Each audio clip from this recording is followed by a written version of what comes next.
Welcome to the Learning Pines YouTube. We hope this video helps. In this video, I will explain how to make a Upvc sliding door.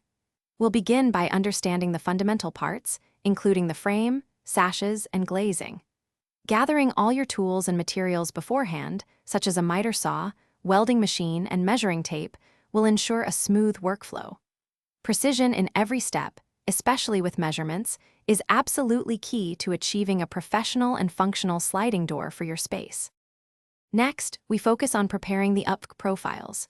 Using a specialized miter saw, cut the profiles to your exact measurements, typically at 45-degree angles for the frame corners. After cutting, insert galvanized steel reinforcements into the hollow chambers of the Upvc profiles. This internal reinforcement is vital, providing the necessary structural integrity and preventing warping over time, ensuring your door remains robust and stable. Now, it's time for assembly. The cut and reinforced Upvc profiles are welded together using a Upvc welding machine, creating strong, seamless joints for the main outer frame.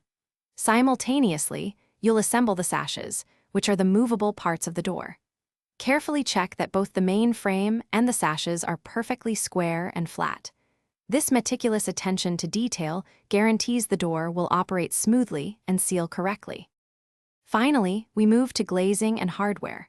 Carefully place the glass panels into the assembled sashes, securing them with glazing beads and rubber gaskets for a weather-tight seal. Then, attach the rollers, locking mechanisms, and handles. Once all hardware is in place, mount the entire door frame into your prepared opening.